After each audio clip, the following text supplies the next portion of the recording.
Hello everyone, कैसे हैं आप सब। तो एटॉमिक स्ट्रक्चर लगभग अपना ख़त्म होने को आ रहा है। मुश्किल से 2-3 लेक्चर और जिसमें हम इस टॉपिक को ख़त्म कर लेंगे। ऑलरेडी मैंने आपको बुकलेट सेंड की हुई है जिसमें बहुत सारे क्वेश्चंस हैं। मुझसे कुछ 2-4 बच्चों ने डाउट्स पूछे, बाकी किसी ने कुछ पूछे नहीं। तो 2-4 बच्चे ही हैं जो इंटरेक्टेड हैं मुझसे, जो कंटिन्यूसली डाउट्स वगैरह पूछते हैं। बाकी बच्चे पता नहीं वीडियो लेक्चर्स देख रहे हैं कि नहीं देख रहे हैं। बार बार बोलना मुझे भी अच्छा नहीं लगता, और आई होप कि वीडियो की स्टार्टिंग में बार बार सुनना आपको भी अच्छा नहीं लगता। तो आपकी चॉइस है कि आप क्या करना चाहते हो। मेरा काम जो है वो तो मैं कर रहा हूँ, मेरा काम आपको पढ़ाना, मैं पढ़ा रहा हूँ। आप कैसे पढ़ना चाहते हो ये आप पे डिपेंड करता है। तो बेसिकली आप लोग अपना अच्छा भला बुरा सोच सकते हो। चलिए, इतना ही सा था। एक्चुअली क्या होता है ना कि रेगुलर क्लास में कभी मुझे ऐसी कंप्लेन करने की ज़रूरत नहीं पड़ती, क्योंकि वहाँ पे सब चीज़ें आमने सामने होती है, सब क्लियर हो जाता है। मैं भी आपकी प्रॉब्लम समझ रहा हूँ कि आप भी बहुत फ्रस्ट्रेटेड हो गए, बहुत टाइम हो गया आप लोग घर में रहते रहते। लेकिन बेटा अगर आपके साथ है तो हमारे साथ भी तो है ना। हमें भी तो जॉब करनी पड़ रही है ना, पूरी की पूरी 8-10 घंटे की। हमारे लिए तो आपसे ज़्यादा माइंड हमारा और ज़्यादा ख़राब होना चाहिए कि हमें वो काम भी करना पड़ रहा है, सारी चीज़ें भी करनी पड़ रही है। लेकिन हम किस होप से कर रहे हैं? हम इसलिए कर रहे हैं ना कि चलो ठीक है, लॉकडाउन है या जो भी है, जैसा भी है, अगर हम ये काम कर रहे हैं तो एटलीस्ट हमारे बच्चों को कुछ तो फ़ायदा हो रहा है। बट आप तो उसमें भी हमें सेटिस्फेक्शन नहीं दे रहे हो, तो थोड़ा सा गलत है, डिसअपॉइंट करने वाली बात है। बट कोई नहीं, अभी आप क्या चाहते हो वो तो आप ही जानो। तो लास्ट क्लास में मैंने आप लोग को डी ब्रॉगली कॉन्सेप्ट बता दिया था, फिर मैंने आपको हाइजेनबर्ग बता दिया था।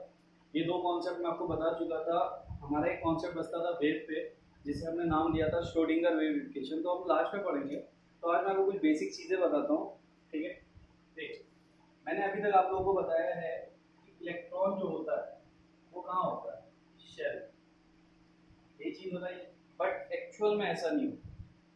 इलेक्ट्रॉन शेल में नहीं, शेल के अंदर एक और पार्ट होता है जिसे हम बोलते हैं सबशेल। इलेक्ट्रॉन इसमें भी नहीं होता। इस सबशेल के अंदर होता है ऑर्बिटल, उस ऑर्बिटल के अंदर होता है इलेक्ट्रॉन। यानी कि इलेक्ट्रॉन की जो एक्चुअल पोजीशन एटम के अंदर होती है, वो बोला जाता है कि इलेक्ट्रॉन शेल में रिवॉल्व करता है, लेकिन शेल का एक पार्ट होता है सबशेल। सबशेल का पार्ट होता है ऑर्बिटल, और ऑर्बिटल के अंदर इलेक्ट्रॉन होता है। कैसे? जैसे मैं शेल की बात करूं तो शेल होता है 1 2 3 4 5 6 7। अगर हम अपनी पीरियोडिक टेबल को देखें तो हमारे पास 7 पीरियड्स हैं। तो 7 पीरियड के अकॉर्डिंग 7 सेल हम कंसीडर करते हैं। वैसे तो सेल इनफाइनाइट होती है, लेकिन हम पीरियोडिक टेबल के हिसाब से चलते हैं। सबशेल क्या होती है? सबशेल होती है एस पी डी एफ। ये 4 टाइप की सबशेल होती है, एस पी डी एफ, ठीक है। अब सबशेल के अंदर ऑर्बिटल की बात करें तो देखिए, एस में होता है एक ऑर्बिटल। ऑर्बिटल का मतलब क्या होता है ये भी मैं आपको आगे जब पढ़ाऊंगा तो वहां बताऊंगा ऑर्बिटल को कैसे बनाया जाता है। आपको सिर्फ इन चीजों को माइंड में रखना है। पी पी में होते हैं 3 ऑर्बिटल, डी में होते हैं 5 और एफ में होते हैं 7। तो आगे जो हम रूल पढ़ने वाले हैं उनमें से एक रूल ये बताता है कि एक ऑर्बिटल मैक्सिमम 2 इलेक्ट्रॉन कंटेन कर सकता है। तो देखिए, एस के पास अगर एक ऑर्बिटल है और एक ऑर्बिटल में 2 इलेक्ट्रॉन जा सकते हैं, तो एस वाले सबशेल में कितने इलेक्ट्रॉन जा सकते हैं? 2 इलेक्ट्रॉन। पी में अगर 3 ऑर्बिटल हैं और एक ऑर्बिटल 2 इलेक्ट्रॉन कंटेन कर सकता है, तो 3 ऑर्बिटल कितने करेंगे? 6 इलेक्ट्रॉन। डी 10 इलेक्ट्रॉन कंटेन करता है, एफ 14। तो अब ये एस पी डी एफ कैसे? तो 1s भी हो सकता है, 2s भी हो सकता है, 3s भी हो सकता है, 4s भी हो सकता है, 5s 6x 7s। यानी ये भी मैं आगे आपको एक प्रिंसिपल पढ़ाऊंगा, उसमें पता चलेगा कैसे सबशेल होती है।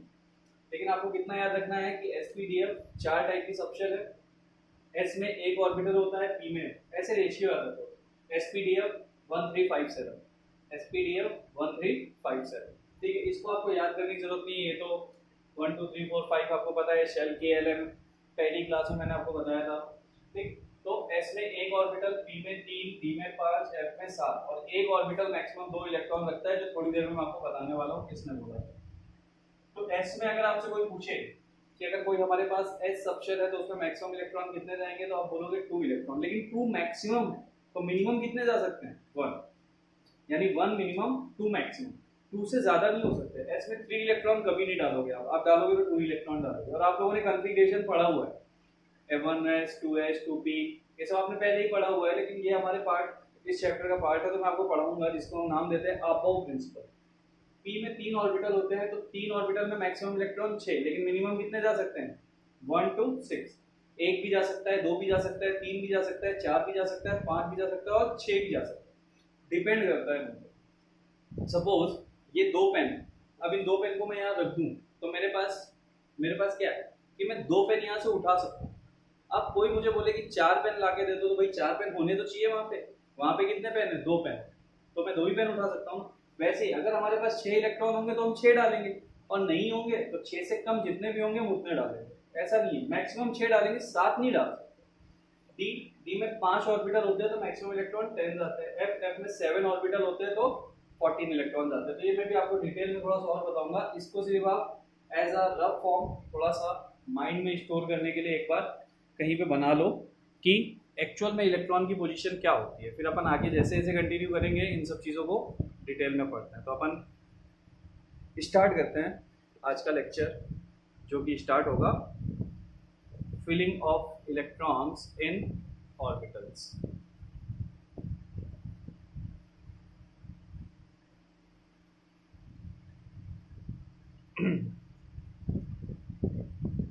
तो हमेशा याद रखना बेटा, सेल में डायरेक्टली इलेक्ट्रॉन नहीं होते, सेल का पार्ट होता है सबशेल, सबशेल के अंदर होती है ऑर्बिटल, ऑर्बिटल के अंदर इलेक्ट्रॉन होता है।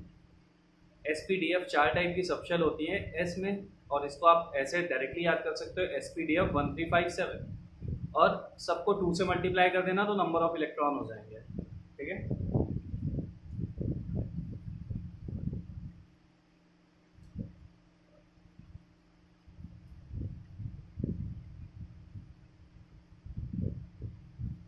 चलो हटा दो इसे।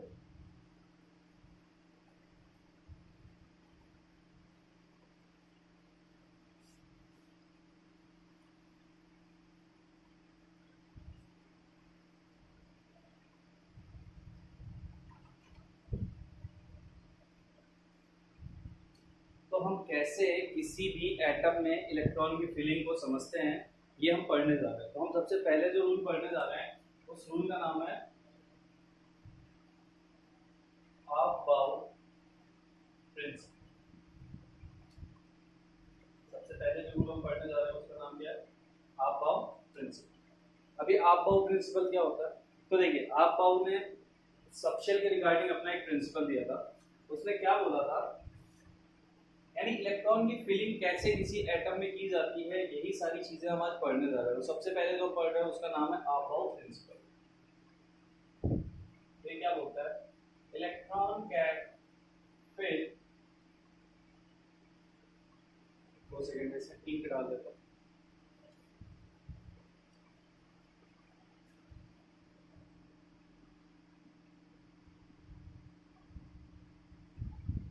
चलिए तो अपन स्टार्ट करते हैं। Electron can fill in electron can fill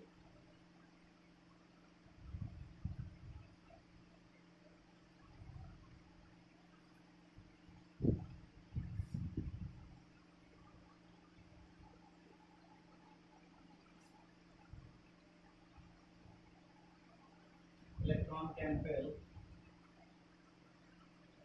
in subshells based on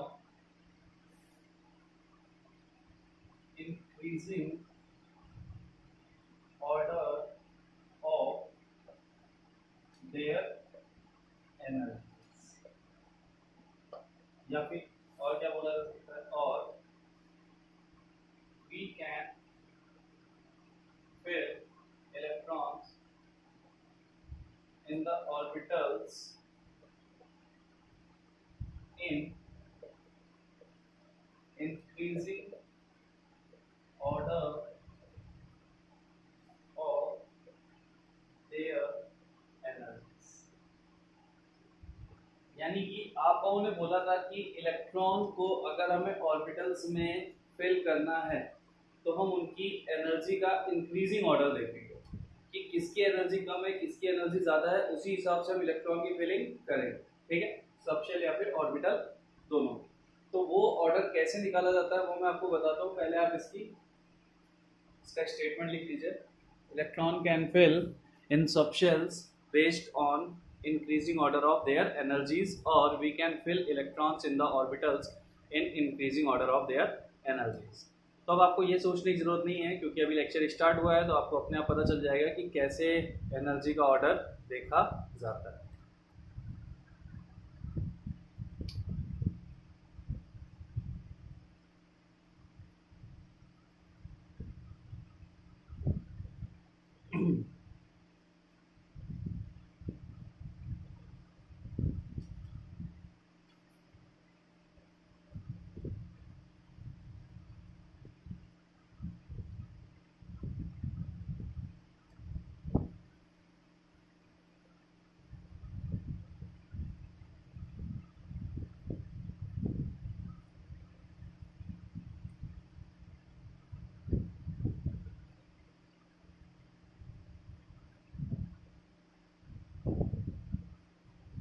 चलिए लिख लिया। अब हम देखते हैं कि उसने क्या दिया था। देखो मैं यहाँ पे आपको एक डायग्राम बना के दिखाऊंगा, थोड़ा अच्छे से देखना और अच्छे से समझना।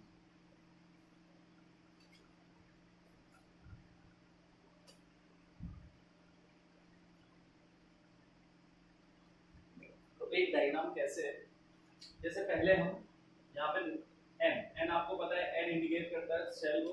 N is equal to 1, N is equal to 2, N is equal to 3, N is equal to 4, N is equal to 5, N is equal to 6, and N is equal to 7 और एन इज इक्वल टू 8। जो कि आज के time में 8 shell अपने पास नहीं होता है, अभी 8 पीरियड अपने पास नहीं है, बट फिर भी हम इसको इंडिकेट कर रहे हैं कि इन फ्यूचर अगर कोई नया एलिमेंट यानी 119 एलिमेंट ढूंढा गया तो यहाँ पे फिल किया जाएगा। तो देखिए आपको कुछ चीजें बस याद रखनी है। जो फर्स्ट सेल होती है, फर्स्ट सेल में सिर्फ एक सबशेल होती है, कौन सी? 1s। 1s के अलावा कोई नहीं होता। सेकेंड सेल में दो होती है, 2s और 2p। थर्ड सेल में तीन होती हैं, 3s, 3p और 3d। 4 और 5 को आपको अच्छे से याद रखना है, इसमें 4 होती है, यानी 4 और 5 में f। अभी मैं पहले एक बार बना देता फिर आपको अच्छे से इसको याद करने का तरीका बता देता।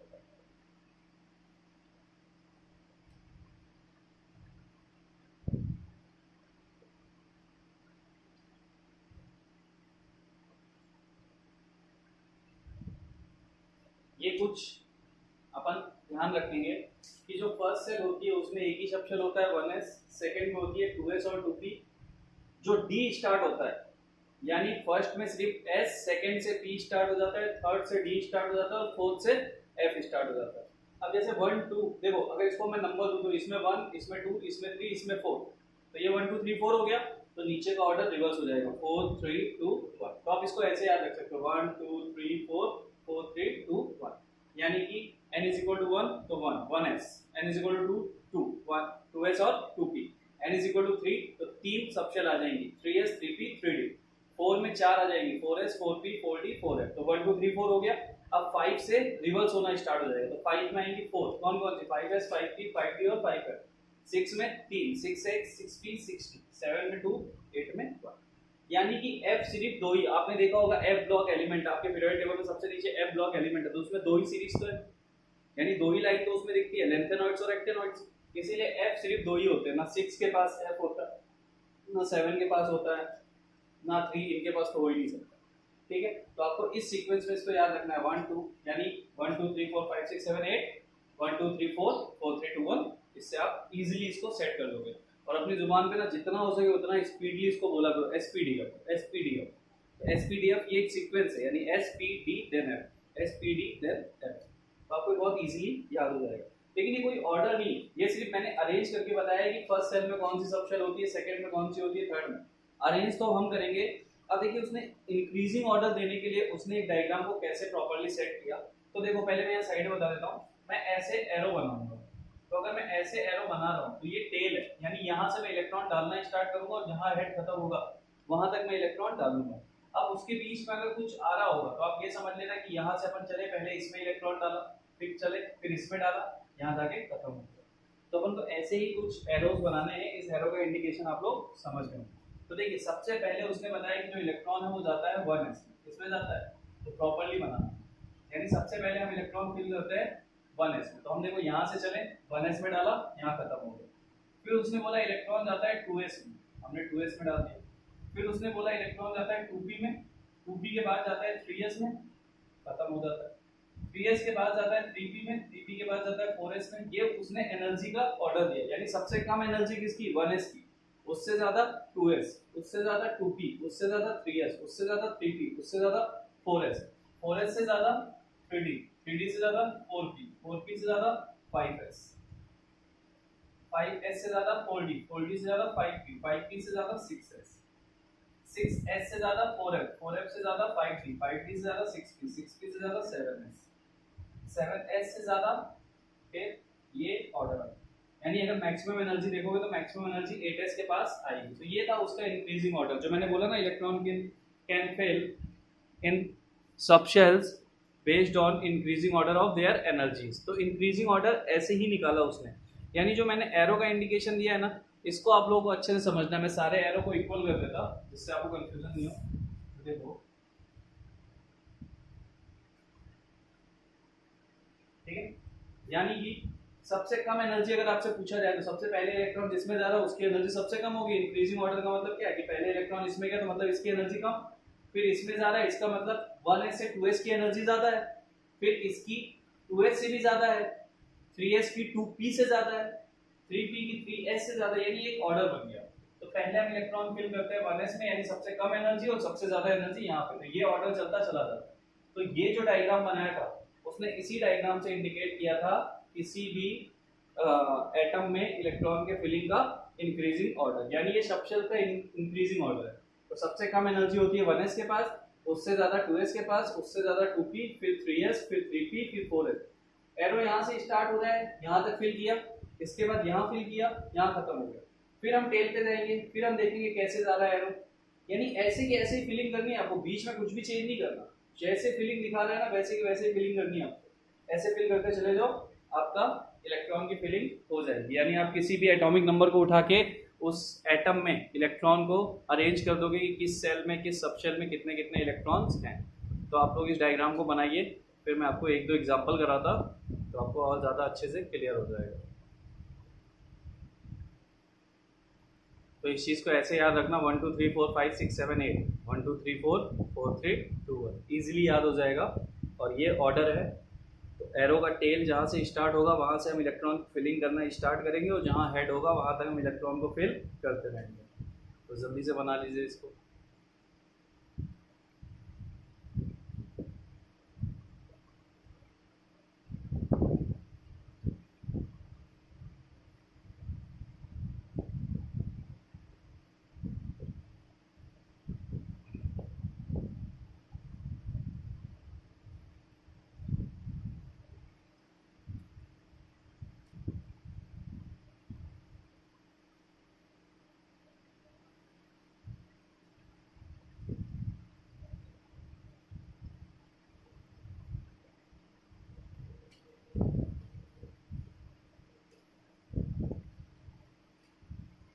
एकदम क्लियर बनाना आप लोग, स्केल वगैरह यूज़ करके, ऐसा ही नहीं टेढ़ा मेढ़ा बना दो, और जैसे दिख रहा है ना वैसे के वैसे ही बनाना।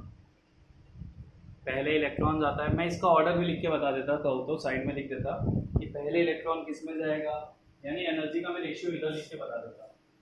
देखो सबसे कम एनर्जी किसकी है, तो सबसे कम एनर्जी है 1s की, 1s से ज़्यादा है 2s, 2s से ज़्यादा है 2p की, 2p से ज़्यादा है 3s, 3p से ज़्यादा है 3p, 3p से ज़्यादा है 4s, 4s से ज़्यादा है 3d, उससे ज़्यादा है 4p की, 4p से ज़्यादा है 5s की, 5s से ज़्यादा है 4d की, 4d से ज़्यादा है 5p की, 5p से ज़्यादा है 6s की। तो ये ऑर्डर में यहाँ पे आपको साइड में भी लिख के दे देता, ठीक है। 6s से ज़्यादा है 4f, 4f से ज़्यादा है 5d की, 5d से ज़्यादा है 6p की, 6p से ज़्यादा है 7s, 7s से ज़्यादा है 5f की, 5f से ज़्यादा है 6d की, 6d से ज़्यादा है 7p की, और 8s हमारे पास है तो नहीं आज के टाइम में, लेकिन इन फ्यूचर अगर 119 एलिमेंट ढूंढा गया, यानी 119वां एलिमेंट ढूंढा गया, तो वो एक एस में ही जाएगा। तो ये ऑर्डर सबसे कम एनर्जी, उससे ज्यादा, यानी ये आ गया increasing order of subshell, increasing order of energies of subshell. तो उस डायग्राम से यही चीज, यानी हम इलेक्ट्रॉन की फिलिंग करेंगे तो ऐसे ही करेंगे, पहले 1s में डालेंगे। तो मैं आपको समझाता भी एग्जांपल लेके, आप इसको बना लो पहले। बहुत इजी सा कॉन्सेप्ट है, इससे नहीं समझ में आएगा, इसका एक और ट्रिकी फॉर्म दूंगा, वो भी देख लेना, जो अच्छा लगे उससे फिलिंग कर लेना। अगर अपन ने इसको आप बाऊ नाम दिया है तो उसको मेरी तरफ से बिना बाऊ नाम दे देना, और तो क्या करे यार, बिना बाऊ, हाँ यही नाम देंगे अपन, क्योंकि वो कोई रूल नहीं है, बुक का नहीं है, वो जनरली बहुत कहीं से मिलता है किसी बुक में, अच्छी बुक्स में, तो वो भी मैं आपको दे दूंगा।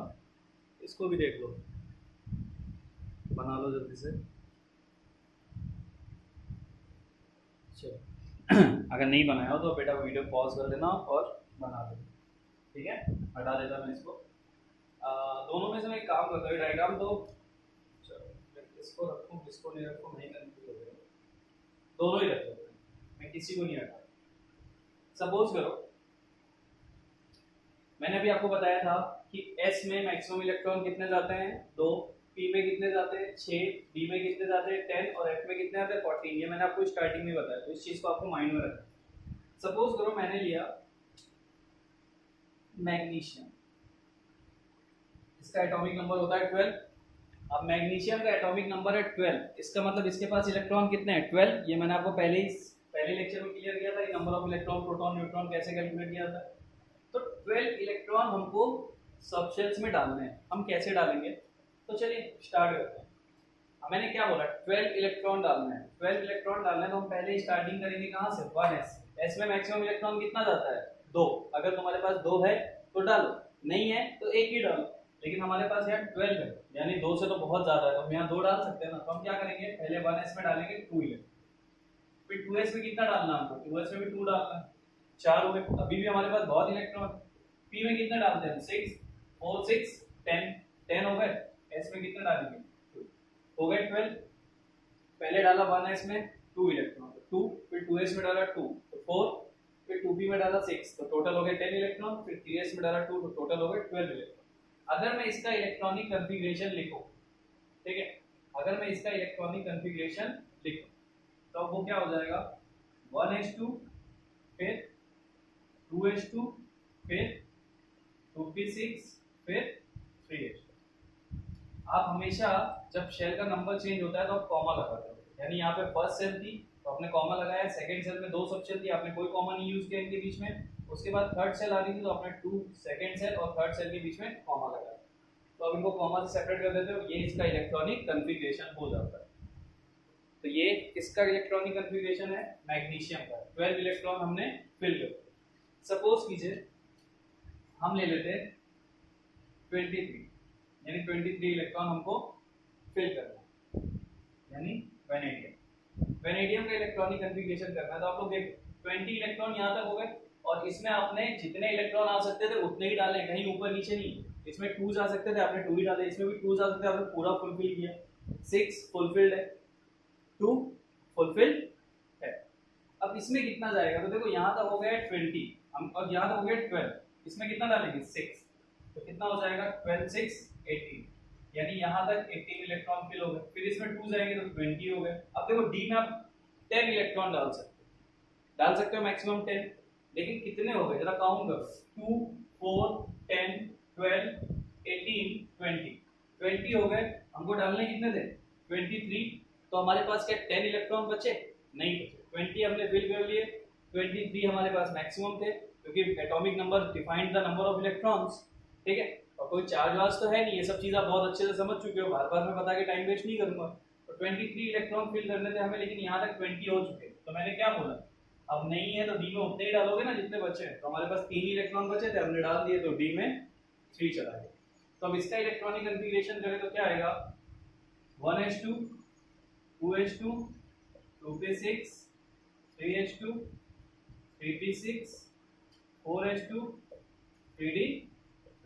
अब ये आपने कर लिया, लेकिन इसको अपन को अरेंज करना है इस फॉर्म में। तो देखिए जैसे आपने फिलिंग की है वैसे आप कर लीजिए, लेकिन फाइनली अगर आपको अरेंज करना है तो आप ये चीज हमेशा याद रखना कि अगर आपसे, चलो वो चीज मैं बताता हूँ, ये आपने कर लिया। अब इसको अरेंज कैसे करेंगे, तो 1 वाले को एक साथ, 2 वाले को एक साथ, 3 वाले को एक साथ, 4 वाले को एक साथ कर दो, लेकिन फिलिंग आप यही से करो। फिलिंग के लिए आप यही रूल रखोगे, ऐसा नहीं कि 4 आप यहाँ पे, अगर आप, क्योंकि यहाँ पे तो आपको सेट करना है, इस कॉमा के बेस पे करना है, तो आप करोगे तो आप कैसे कर दोगे इसको, 1:2 कर दोगे, कॉमा 2:2, 2 वाले दोनों एक साथ दोगे, 2:2, 2p6 फिर कॉमा लगाओगे, 3:2, 3p6, 3d3, कॉमा 4s। तो ये आपने सिर्फ अरेंज किया है ताकि आप दिखा सको कि आपकी वैलेंसी शेल कौन सी है, आपकी लास्ट शेल कौन सी है। तो वैलेंसी शेल तो हमेशा हायर नंबर वाला ही रहेगा, जैसे यहाँ पे हायर नंबर था 3, यहाँ पे हायर नंबर है 4, तो वैलेंसी शेल हमेशा हायर नंबर वाला रहेगा, जिसमें नंबर यानी पहले जो नंबर लिखा हुआ है 1s में 1, 2s में 2, ये जो पहले नंबर लिखे रहते हैं वो जो जिसमें पूरा सबसे हायर नंबर होगा वही वैलेंसी शेल होगी। तो देखो ऊपर वाले में हायर नंबर 3 तक गया था और नीचे वाले में 4 तक गया था। अरेंज करने से पहले 4h2 के बाद 3d आ रहा था, तो इसका मतलब ये नहीं कि वैलेंसी शेल 3 हो जाएगी, वैलेंसी शेल 4 ही रहेगी। वैलेंसी शेल को हम बोलते हैं मैक्सिमम या लास्ट शेल। तो लास्ट शेल का मतलब क्या है, 1 2 3 4, तो 1 2 3 4 में 3 पहले आता है कि 4 पहले आता है, 4 ही 3 पहले आता है ना, 4 बाद ही में आता है ना। तो बेटा ये एक कॉन्सेप्ट है, इसको याद रखो कि 1 2 3 4 का सीक्वेंस तो वैसा ही रहेगा, 1 पहले, फिर उसके बाद 2, उसके बाद 3, उसके बाद 4, लेकिन सब शेल आगे पीछे होते हैं। 3d देखो 4s पहले आ रहा है, 3d बाद में आ रहा है, तो ये सब शेल है। सब शेल में एनर्जी का डिफरेंस होता है, लेकिन शेल में एनर्जी का कोई डिफरेंस नहीं। मैंने आपको energy of shell Bohr's model में बहुत क्लियरली बता दिया है कि energy when we move lower to higher shell, energy of the shell increases, ठीक है, and maximum into infinite. Infinite पे 0 हो जाती है, बाकी नेगेटिव वैल्यू कंटीन्यूअस क्या करती है, डिक्रीज करती जाती है, यानी वैल्यू इंक्रीज करती जाती है। तो एनर्जी शेल की हमेशा इंक्रीज करती है, सब शेल की एनर्जी ऊपर नीचे हो जाती है, जिसमें 3d बाद में आ गया, 4s पहले आ गया। और इसको अरेंज करने के लिए, यानी प्रॉपर्ली जो कॉमा लगा के मैंने आपको अरेंज करना सिखाया, उसके हिसाब से हम इसको ऐसे करते हैं कि 3 वाले सब एक साथ, 4 वाले एक साथ, लेकिन फिलिंग अपन यहीं से करते हैं। तो बोर्ड पे कुछ ज्यादा ही कॉम्प्लिकेटेड हो गया, ये सब डायग्राम आपके पास बना हुआ है तो मैं इसको हटा देता और सिर्फ इसको रखता मैं, और मैं आपको आगे और एग्जांपल समझाता। ठीक है, तो ये फिलिंग है। जैसे सपोज करो अपन कुछ और फिलिंग भी करेंगे, टेंशन मत लो, इसमें एक तो एक्सेप्शंस भी हैं जो हमारे काम के, हम वही पढ़ेंगे, ज्यादा नहीं पढ़ेंगे। चलिए, तो जैसे मैंने आपको एटॉमिक नंबर 23 और 20, चलो अभी मैं एक काम करता हूँ, सपोज मुझे फिल करना है 19 इलेक्ट्रॉन। 19 इलेक्ट्रॉन मतलब 19 किसका एटॉमिक नंबर होता है, पोटेशियम का। तो पोटेशियम का मुझे इलेक्ट्रॉनिक कॉन्फ़िगरेशन करना है। आप एक काम करो, इलेक्ट्रॉनिक कॉन्फ़िगरेशन हेडिंग डालो एक जगह साइड पे, इलेक्ट्रॉनिक कॉन्फ़िगरेशन। ठीक है, इलेक्ट्रॉनिक कॉन्फ़िगरेशन वैसे मैंने इसलिए नहीं लिखवाया क्योंकि आप लोग यार 9 10 में सब पढ़ते हैं, बट फिर भी जिसको लगता है हमें नहीं पता इलेक्ट्रॉनिक कॉन्फ़िगरेशन, तो वो लिख लो इलेक्ट्रॉनिक कॉन्फ़िगरेशन क्या होता है। हेडिंग डालो इलेक्ट्रॉनिक कॉन्फ़िगरेशन। इलेक्ट्रॉनिक कॉन्फ़िगरेशन होता है the arrangement of electrons, the arrangement of electrons, the arrangement of electrons in orbitals, in orbitals, in orbitals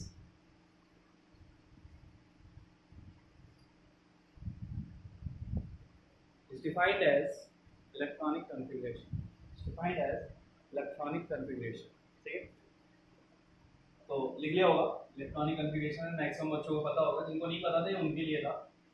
19 potassium, इसका इलेक्ट्रॉनिक कॉन्फ़िगरेशन हमको करना है, यानी इसको हमें, इसमें 19 इलेक्ट्रॉन को हमको इन सब शेल्स में अरेंज करना है। तो आई होप कुछ बच्चे तो अब इजीली कर लेंगे, लेकिन जो नहीं कर सकते वो फिर से देखो। ये ऑर्डर लिखा हुआ है, पहले इलेक्ट्रॉन किस में जाता है, 1s में, तो 19 इलेक्ट्रॉन फिल करना है, तो 1s, s में कितना जाता है मैक्सिमम 2, तो जितने भी s हैं, चाहे 1s हो, चाहे 2s हो, चाहे 3s हो, चाहे 4s हो, चाहे 5s हो, चाहे 6s हो, चाहे 7s हो, चाहे 8s भी होता, s में 2 ही इलेक्ट्रॉन मैक्सिमम जाते हैं, 2 से ज्यादा तीसरा जा ही नहीं पाएगा। जितने भी p इसमें तुम देख रहे हो, उस p में 6 से ज्यादा इलेक्ट्रॉन जा ही नहीं पाएगा। यानी अगर बात की जाए सभी s की, तो s में इलेक्ट्रॉन 1 या फिर 2, p में 1 से लेके 6 तक, d में 1 से लेके 10 तक अपने अकॉर्डिंग, यानी अपने पास जितने इलेक्ट्रॉन है उसके अकॉर्डिंग अपन फिलिंग करेंगे। F में 1 से लेके 14 इलेक्ट्रॉन तक हम फिल कर सकते हैं। इसमें 2 से ज्यादा नहीं कर सकते, इसमें 6 से ज्यादा नहीं कर सकते, इसमें 10 से ज्यादा नहीं, इसमें 14 से ज्यादा। सपोज करो हमारे पास 12 इलेक्ट्रॉन बचे हैं और हमको डी में इलेक्ट्रॉन डालने हैं, तो हम डी में 10 ही डालेंगे, उसके बाद 2 इलेक्ट्रॉन आगे जो भी आ रहा होगा उसमें डालेंगे। ऐसा नहीं कि 12 के 12 डी में डाल देंगे, नहीं, 12 है तो डी में हम 10 ही डालेंगे, आगे जो भी आ रहा होगा हम उसमें डालेंगे। ठीक है, चलिए हम करते हैं। तो पहले इलेक्ट्रॉन किसमें जाता है 1s में, तो 1s में अपन ने डाल दिया। फिर किसमें आता है 2s में, इसमें भी डाल दिया। 2 2 4 डालने की तरह 19 डाल कितने दिए 4, बचे कितने 15। फिर किसमें जाएगा 2p 6 10 हो गए। फिर किसमें जाएगा 3s 12 हो गए। फिर किसमें जाएगा 18 हो गए। फिर किसमें जाएगा 1। अब देखो s में मैक्सिमम 2 जाते हैं, लेकिन हमारे पास 2 बचे ही, यहां तक आप काउंट कर लो 18 हो गए। ऊपर के नंबर हम काउंट करते हैं, इनको ऐड करते हुए चलते हैं। 2 4 10 12 18 और बचा कितना था, एक ही बचा था। और s में मैक्सिमम 2 डाल सकते हो, लेकिन मिनिमम 1 भी तो डाल सकते हो। तो हमारे पास जब 2 थे ही नहीं तो हमने क्या किया 1 डाल दिया, और ये आ गया पोटेशियम का इलेक्ट्रॉनिक कॉन्फ़िगरेशन, यानी पोटेशियम के इलेक्ट्रॉन्स का अरेंजमेंट उसके ऑर्बिटल्स में। तो ये हमने पोटेशियम का इलेक्ट्रॉनिक कॉन्फ़िगरेशन कर दिया। होप आप लोगों को समझ में आ गया होगा। एक दो एग्जांपल और करा देता। अब इसको भी सेट करना, तो इसको सेट करने की जरूरत है ही नहीं, ये ऑलरेडी सेट है। तो इसमें आप कॉमा लगा सकते हो, 1s 2 वाले दोनों एक साथ, 3 वाले दोनों एक साथ। तो इसमें अगर आपसे पूछे, देखो एक चीज और, जैसे लिखा है 4s, तो ये 4 क्या है, ये 4 इंडिकेट करता है शेल को, ये नंबर इंडिकेट करता है शेल को। ये 4s किसको, 4s इंडिकेट करता है सबशेल, यानी फोर्थ शेल की 4s सबशेल। मैंने आपको बताया ना फोर्थ में n=4 में 4 सबशेल होती है, 4s भी होता है, 4p भी होता है, 4d भी होता है और 4f भी होता है। तो फोर्थ शेल की ये 4s सबशेल। तो इसमें नंबर फोर्थ शेल यानी हायर नंबर क्या है, ये 4। तो इसमें वैलेंसी शेल अगर आपसे कोई पूछा जाएगा, मैं पूछूं कि पोटेशियम के वैलेंसी शेल में कितने इलेक्ट्रॉन है, तो आप हायर नंबर देखो, तो हायर नंबर 4 है और 4 में कितने इलेक्ट्रॉन है 1। तो आपका आंसर क्या होगा, पोटेशियम के वैलेंसी शेल में 1 इलेक्ट्रॉन है। तो S और P के लिए हम वैलेंसी शेल के इलेक्ट्रॉन को डिफाइन कर सकते हैं। D variable valency, D block, F block, ये सब वेरिएबल वैलेंसी कंटेन करते हैं, तो उसको हम डिफाइन नहीं करते। चलिए 19 हो गया, एक दो और करा देता। अब कुछ बच्चों के लिए जिनको समझ में आ गया हो, 26 और 30, इन दो की इलेक्ट्रॉनिक कॉन्फ़िगरेशन करो जिनको समझ में आ गया हो। 26 होता है आयरन और 30 होता है जिंक। जिनको समझ में आ गया वो इन दोनों के इलेक्ट्रॉनिक कॉन्फ़िगरेशन करें, जिनको नहीं समझ में आया उनको मैं करवाता हूँ। तो जल्दी से कीजिए जिनको समझ में आ गया हो।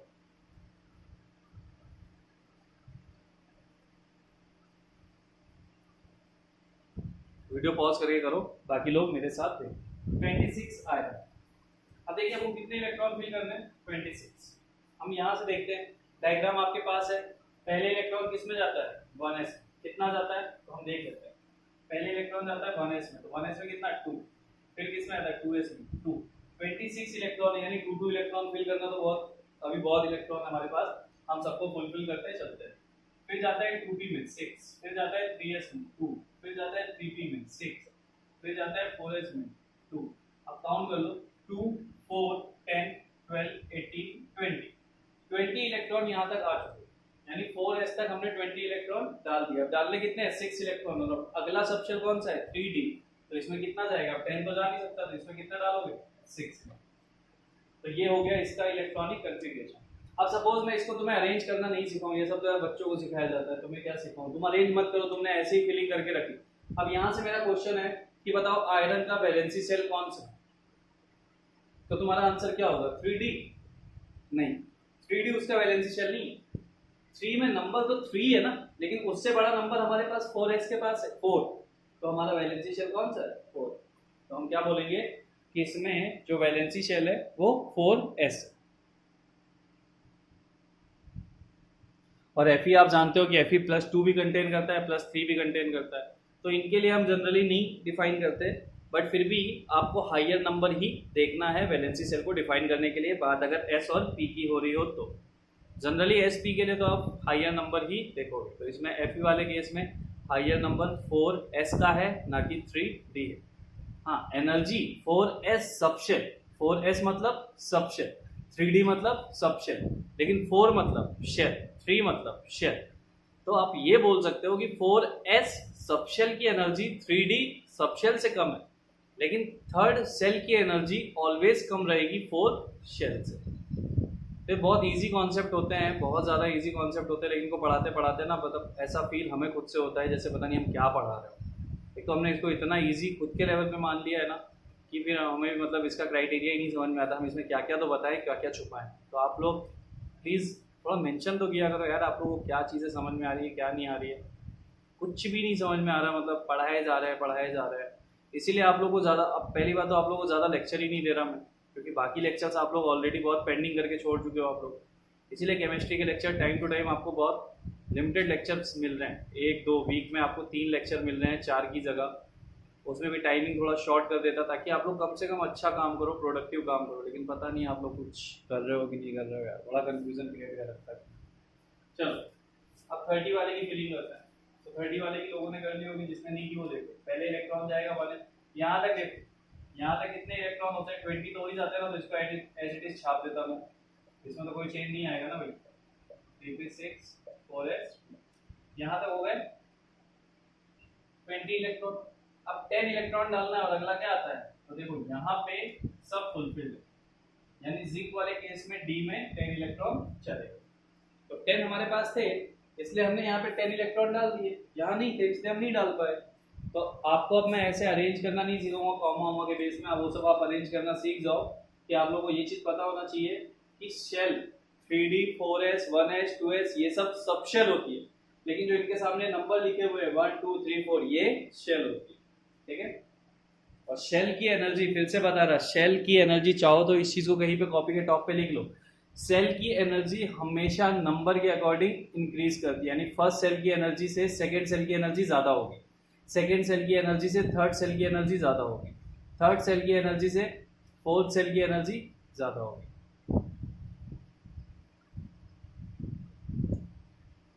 लेकिन सबशेल में ऊपर नीचे हो जाता है, ठीक है। और मैं आपको स्टार्टिंग में बता चुका सबशेल क्या होती है। और जो अभी हमने आप बहु का डायग्राम देखा ना 1s 2s 2p, ये जो साइड में लिखा हुआ है ये सब सबशेल, ये साइड वाली सारी चीजें सबशेल लिखी हुई है। और जो नंबर लिखे होते हैं 1 2 3 4 वो सेल होती है। कितनी बार रिवाइज करो इसको, समझ गए होंगे आप लोग। तो 1 से 30 तक हमारे लिए एक्चुअल में मैटर करता है, ज्यादा हमारे लिए मैटर नहीं करता, मैं इसको हटा देता। तो हमारे पास दो एक्सेप्शंस, अब एक्सेप्शनल केस कैसे हैं वो मैं आपको बताता।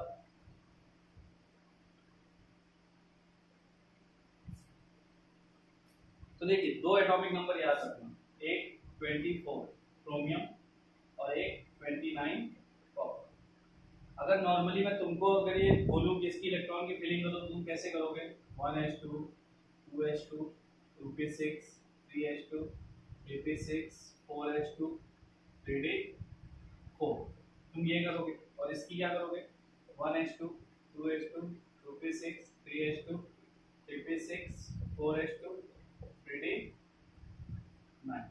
यही करोगे।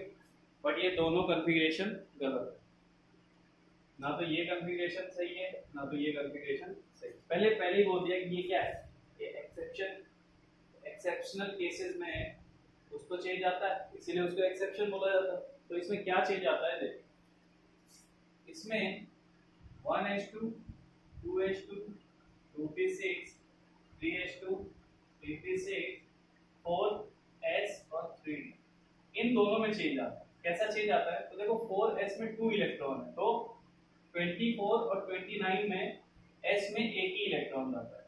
यहाँ पे बाकी सब में 2-2 इलेक्ट्रॉन जा रहे थे, 4s2 हो रहा था, पहले s को फुलफिल कर रहे थे, क्योंकि आप पाओ ने यही बोला है कि इलेक्ट्रॉन की filling increasing order of energy के बेस पे करते हैं और इलेक्ट्रॉन को फुलफिल करते हुए चलते हैं सबशेल को। s मैक्सिमम 2 इलेक्ट्रॉन ले सकता है, मैंने क्या बोला 2 इलेक्ट्रॉन ले सकता है, तो आप 2 डालोगे। अगर आपके पास है, नहीं होगा तभी आप 1 डालोगे ना। तो हमारे पास यहाँ पे अभी बहुत सारे इलेक्ट्रॉन थे, बावजूद उसके हमने इसमें 1 इलेक्ट्रॉन डाला और डी में 5 इलेक्ट्रॉन डाला। तो वैसे ही हम यहाँ पे करेंगे 1s2 2s2 2p6 3s2 3p6 4s1 3d10। तो ये सही है और नीचे वाला सही है, ऊपर वाले गलत है। तो आपको 24 और 29 के केस में आपको क्या याद रखना है? 24 और 29 के केस में आपको इतना सा याद रखना है कि 4s में 2 की जगह 1 इलेक्ट्रॉन जाता है और जो बचा हुआ 1 इलेक्ट्रॉन है वो 3d में चला जाता है। यानी 24 के केस में होना चाहिए था 3d4 लास्ट में, लेकिन आ क्या जाता है 3d5। और कॉपर के केस में होना चाहिए था 3d9, लेकिन होता क्या है 3d10।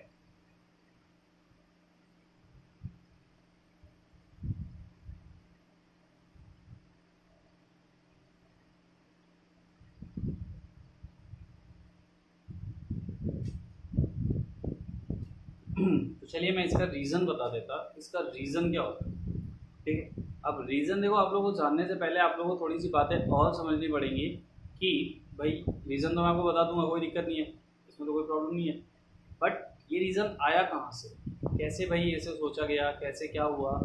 तो उसके लिए बेसिकली क्या है ना, आपको एक चीज़ देखनी पड़ेगी कि ऑर्बिटल क्या होता है, ऑर्बिटल को कैसे दिखाया जाता है। तो मैं आपको बताता हूँ ऑर्बिटल को कैसे दिखाया जाता है। ठीक है, मैंने थोड़ी देर पहले क्या बोला था कि एस में एक ऑर्बिटल होता है।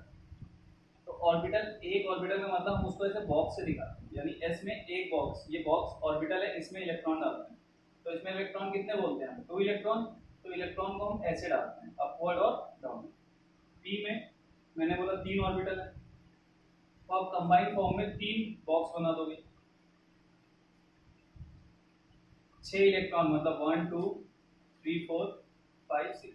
ये इलेक्ट्रॉन जो डाले हैं ना आपने, ये इलेक्ट्रॉन इसी टाइप से डाले जाते हैं। 2 इलेक्ट्रॉन डालते हैं तो हम इसको स्पिन बोलते हैं, यानी स्पिन। तो ये भी क्वांटम नंबर आगे और आएंगे जिसमें मैं आपको बताऊंगा कि स्पिन वगैरह क्या होता है। अभी आप सिर्फ एक्चुअल में क्वांटम नंबर या आप बहु प्रिंसिपल में इसके बाद में ही मेरे को आपको ये सब समझाना था, बट मुझे लग रहा है कहीं आप लोग कंफ्यूज ना हो जाओ, ठीक है। तो मैं यही तो बता देता।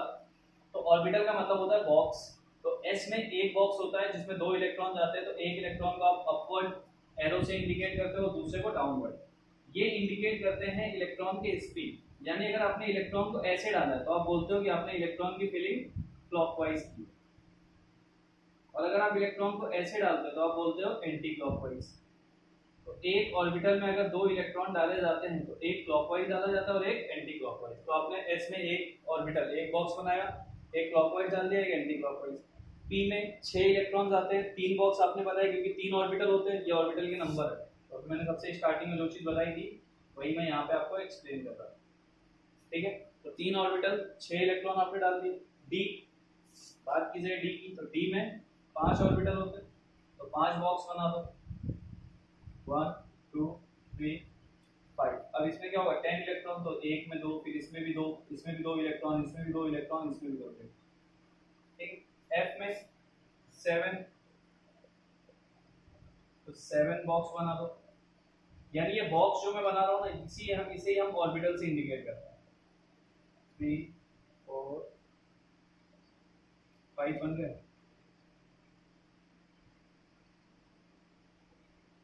7 बॉक्स बन गए, 1 2 3 4 5 6 7, सब में 2 2 इलेक्ट्रॉन, तो 14 इलेक्ट्रॉन इसमें चले गए। तो जो आपके एक्चुअल में ऑर्बिटल होते हैं उनको हम इन्हीं बॉक्स से इंडिकेट करते हैं। तो एस में एक बॉक्स होता है जिसमें 2 इलेक्ट्रॉन होते हैं। पी में 3 बॉक्स होते हैं, तो एक बॉक्स 2 इलेक्ट्रॉन, क्योंकि बॉक्स को मैंने बोल दिया ना ऑर्बिटल, तो एक ऑर्बिटल 2 इलेक्ट्रॉन तो कंटेन करता है। तो 3 बॉक्स मिलके कितने इलेक्ट्रॉन कंटेन करेंगे 6, 5 बॉक्स मिलके कितने इलेक्ट्रॉन कंटेन करेंगे 10, और 7 बॉक्स मिलके कितने इलेक्ट्रॉन करेंगे 40। इलेक्ट्रॉन जब अगर ऊपर की साइड में डला हुआ है तो वो होता है क्लॉकवाइज, नीचे की साइड है तो एंटी क्लॉकवाइज। अब देखो इसमें 5 और 10 क्यों किया गया सब, तो इतनी चीजें आपको समझ में आई ऑर्बिटल क्या होते हैं। तो आप इन बॉक्स वॉक्स को ऐसे एज इट इज इसी फॉर्म में बना लेना, फिर आगे मैं आपको बताता हूँ कि क्या होता है।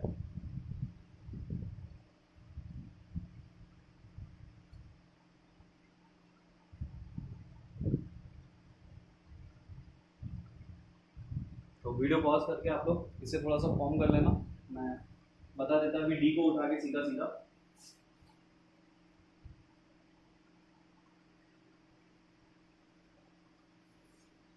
देखिए भाई एस में एक ही ऑर्बिटल होता है, एक ही बॉक्स होता है, उसमें 2 इलेक्ट्रॉन डालने होते हैं।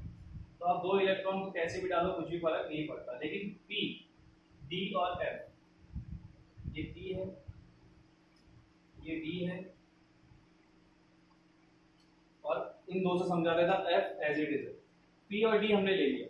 अब पी और डी में मैक्सिमम 6 इलेक्ट्रॉन जा सकते हैं, 1 2 3 4 5 6। अगर सारे बॉक्स में दो दो इलेक्ट्रॉन हैं तो वो होता है फुलफिल्ड का केस, यानी उसको आप क्या बोलते हो, फुलफिल्ड।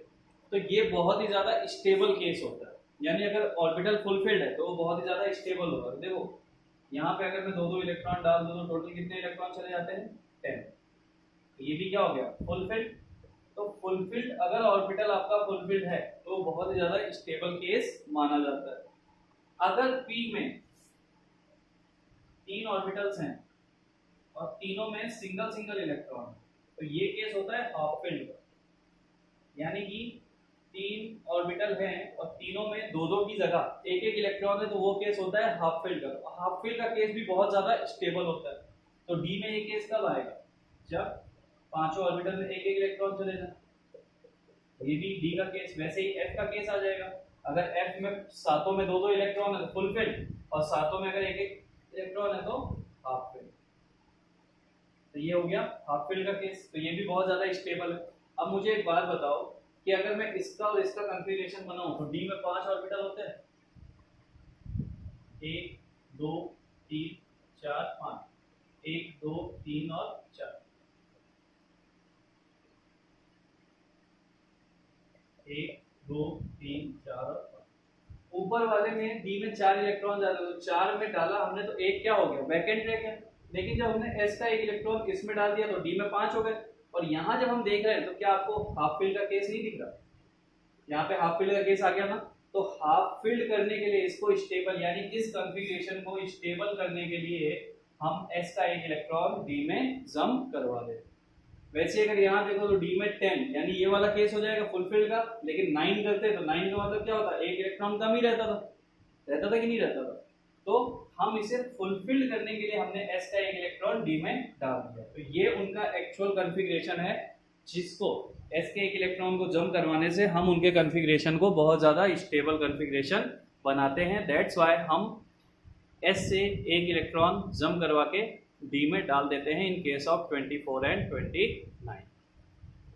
तो ये था आपका अबाव प्रिंसिपल, इलेक्ट्रॉन्स की फिलिंग, कैसे इलेक्ट्रॉन फिल किया जाता है, इलेक्ट्रॉनिक कॉन्फ़िगरेशन, और क्या एक्सेप्शंस थे, क्यों थे, क्या होते हैं ऑर्बिटल, क्या होते हैं सबशेल, ठीक है, इलेक्ट्रॉन एक्चुअल में कहाँ होता है, 1 2 3 4 5 नंबर्स क्या होते हैं, 1s 2s को क्या बोलते हैं, किस सेल में कितने सबशेल होते हैं, एक सबशेल में कितने ऑर्बिटल होते हैं, और एक ऑर्बिटल कितने इलेक्ट्रॉन कंटेन करता है। तो जो पहला वाला जो मैंने आपको एक चार्ट बना के दिया था ना, उसको दिमाग में बेटा छाप लेना, फिर इन चीज़ों को कंटिन्यू करके अच्छे से पढ़ना, आपको ईजिली सारी चीज़ें समझ में आ जाएंगी।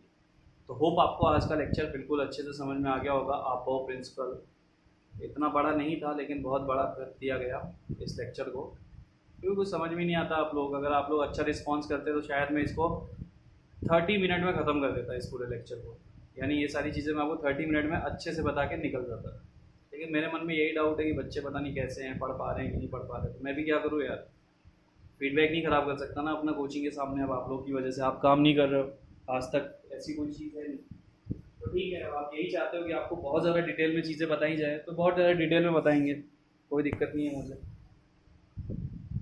अगर आपका रिस्पॉन्स मुझे पॉजिटिव मिलता तो मेरे हिसाब से ये होता ना कि बच्चे अच्छे हैं और मुझे जल्दी जल्दी इसको ख़त्म कर देना चाहिए। लेकिन मेरे दिमाग में ऐसा कोई थॉट आपके लिए आया ही नहीं, मैं क्या करूँ। ठीक है, हम इसका सेकेंड रूल भी देखेंगे, जिसको मैंने नाम दिया बिना बाहु। तो कल के लेक्चर में डालता, और भी चीज़ें इसके बाद के 2 प्रिंसिपल और हैं वो भी आपको बताता। तो सारी चीज़ें अच्छे से आप लोग देख लो, और नोट्स वगैरह अच्छे से बनाते हुए चलो, और मुझे प्लीज़ मुझे इस पर रिस्पॉन्स कर देना कि आपको अबाव प्रिंसिपल, इलेक्ट्रॉनिक कॉन्फ़िगरेशन वगैरह अच्छे से समझ में आया या नहीं आया। इतना ज़्यादा डाउट तो मत क्रिएट करो, अच्छे से बता दो यार। मुझे नहीं पता बाकी फैकल्टीज़ आपको इतनी बार बोलते हैं नहीं बोलते हैं, पूछते नहीं, वो मेरी आदत है। मुझे बस इतना चाहिए कि अगर मैं कुछ पढ़ा रहा हूँ ना तो उसमें मुझे पॉजिटिव रिस्पॉन्स चाहिए, वरना मुझे मतलब सेटिस्फेक्शन नहीं मिलता ना यार, और मैं बिना सेटिस्फेक्शन में काम क्यों करूँ, वो वाली बात है। तो देख लेना आप लोग, अगर आपको लगता है कि आपको मुझे सेटिस्फेक्शन देना चाहिए तो प्लीज़ आप लोग बता देना कि इस पर कैसा क्या सीन है आपका, समझ पा रहे हो नहीं समझ पा रहे हो। बाकी यार क्या कर सकते हैं, आपकी मर्जी। चलिए जल्दी जल्दी इसको बना लीजिए, तो लेक्चर अपलोड कर देते हैं आपका।